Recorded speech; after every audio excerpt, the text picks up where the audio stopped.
Sitting down with Cam Estes, UIndy women's bowling head coach ahead of the Women's Bowling Conference Championship in Belleville, Illinois. You guys will hit the road tomorrow to play in the 3-day event beginning on Friday, going all the way through Sunday.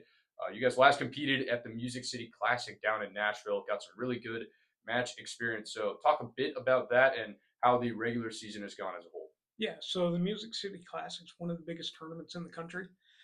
Vanderbilt does a wonderful job of hosting, and we had, I believe it was 12 out of the top 15 teams in the country in the tournament, and something like 16 of the top 25 in the country at that tournament. So we got some really valuable experience, and for a majority of the young ladies on the team being freshmen, um, it was an experience they'll never forget, and they'll also be prepared for the next few years of going through that.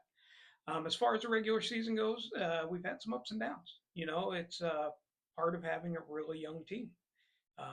7 of our 8 young ladies had never bowled an NCAA competition. 6 of those 7 are freshmen.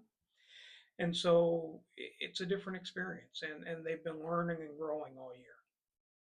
So, competition starts out this Friday, and you guys will play in a format that's a little bit different of mega match format. So just talk about your approach going into kind of a different structure towards the event. Yeah, so it's a compressed version of what we do on our regular NCAA weekends, except we have all 3 formats potentially in one match.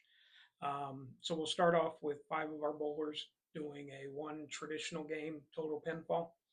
Uh, then we have a second part of the match, which is 5 Baker games. Depending on who wins the first match and the second match, it could go to a best of 7 Baker match tie breaker, first to 4 wins.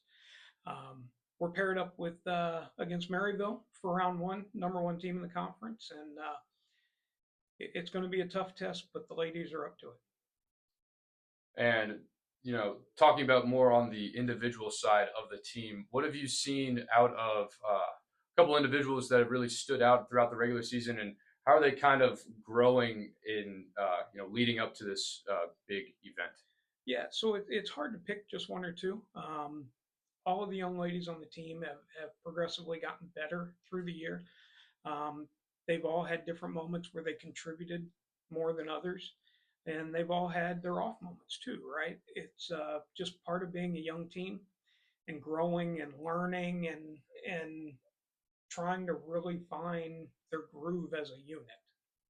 And you mentioned last thing here, but you mentioned that you're playing Maryville. They're a top 10 opponent, have been all season as the 1 seed. Kind of have a little bit of an underdog mentality heading into this event. So talk about how that mindset is kind of driving the unit going forward into this.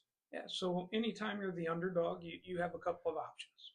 You can either fight it, dig deep, and prove everybody wrong, or you can play the victim and just roll over and let them go.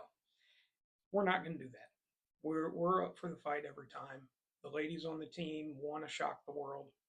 Maryville is a top 10 team. I believe they're number 8 in the country right now, and very talented. But we've got a lot of talent too, and we're ready to show them what we can do.